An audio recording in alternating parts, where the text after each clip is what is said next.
How's it going, everyone? Maximilian here, bringing you some gameplay from Call of Duty Black Ops. Yeah, I know, it's a little weird seeing this game over again, even though we saw it a whole bunch last year.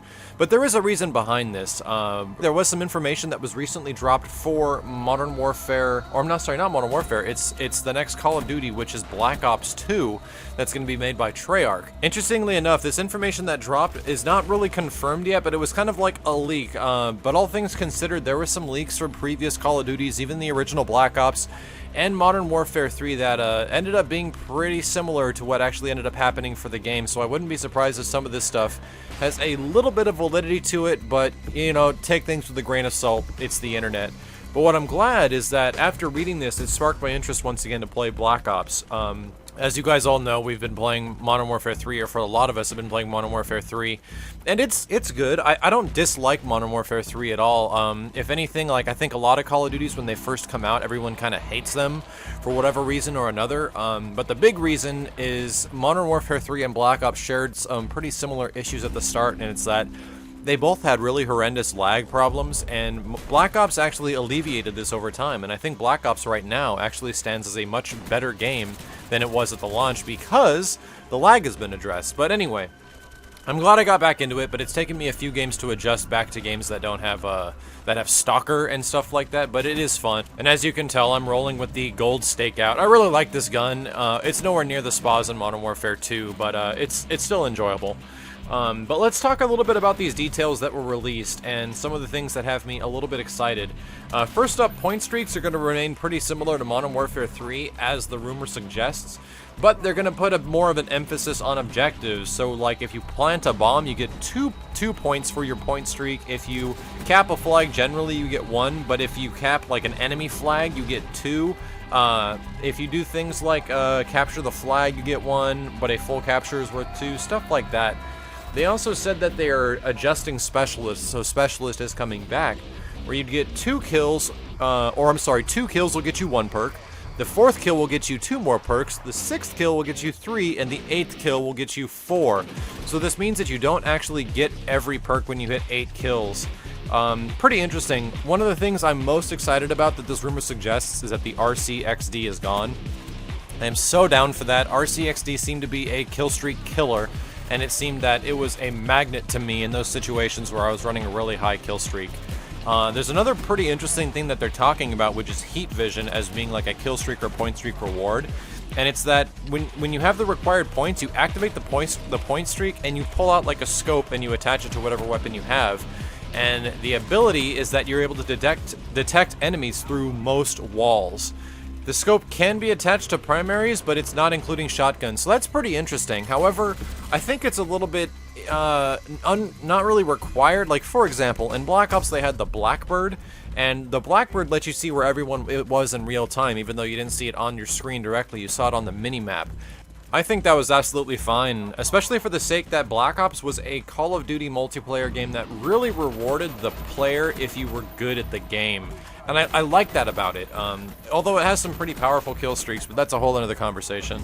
Looks like Prestiges are once again going to be going to 15th Prestige, and there's going to be a total of 50 ranks. The final Prestige supposedly has 90 levels. That's pretty crazy. They're revamping Elite for Black Ops 2, but what they're removing, and this kind of bums me out, and I really wish that they would do something for the higher end like Elite kill streak. There's no Moab or Nuke. That makes sense that they're not in the game because it doesn't really fit with the time frame, I guess. I'm not too sure. It wouldn't really make much sense. However, I do prefer them having something like the top tier, like hard to acquire kill streak. But they're saying it's gone, so who knows. That's one thing I liked about Modern Warfare. There's no last stand and supposedly no final stand because death streaks have also been removed. So hooray to that. Like, shoutouts to finally getting rid of that perk that no one has ever liked since Call of Duty 4, and it's for some reason just stayed around the whole time. Something that kind of bums me out is that the flamethrower is no longer coming back according to the rumor. I liked the flamethrower, I just didn't like how ineffective it was. Supposedly the map design will reflect that of the design choices made from the original Black Ops and not Modern Warfare 3.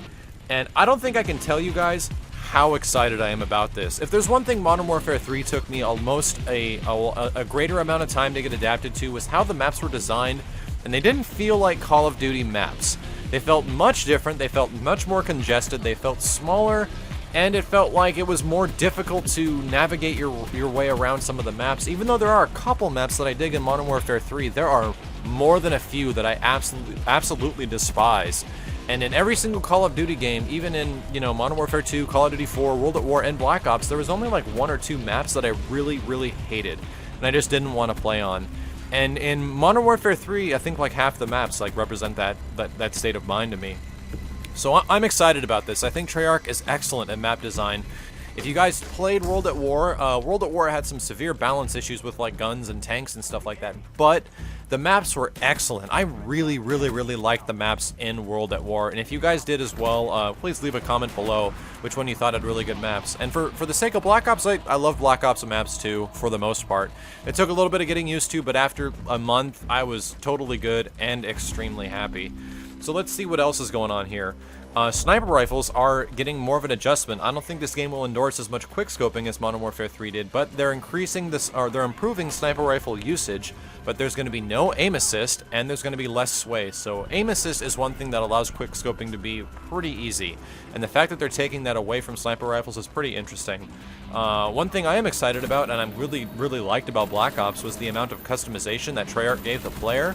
And now it's not just the first perk that chooses how you look, it's like a combination of all the perks and the point streaks you're using, so that's pretty damn cool. Who knows if tattoos or the amount of stuff you can put on your gun is returning? I would hope so. I really like that stuff, and I thought that was a little bit of extra fluff that made the overall experience a lot of fun. Moving into the next bit of info, it looks like they're changing the way hardcore game modes work, where there's a larger emphasis on how hardcore game modes are played before. Now you can't use grenade launchers, only vehicle-guided rocket launchers will actually be usable, and the respawn timings have been decreased, so they're making a lot less BS in hardcore modes, which actually might make me want to play those a little bit. And the perk system's also been revamped. There's now 2 options when you get a perk that you can advance to, and both require different challenges to unlock.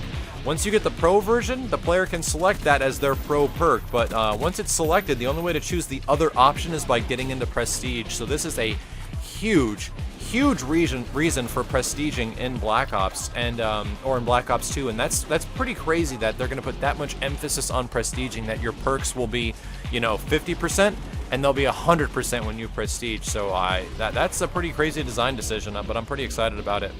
Another thing that might be pretty cool for you guys that might have played this in the original Black Ops, I didn't very much, but combat training will be making a return, and combat training lets you go against a variety of non-human players in multiplayer type of settings. So that's about it from the Black Ops 2 supposed leak list, and a lot of this stuff seems pretty plausible to me. Let me know what you guys think in the comments. It could be total BS, but it does get me a little bit excited for the next Call of Duty that'll be coming later this year, as stuff always gets my blood pumping, and I'm always excited to jump into another Call of Duty for some reason.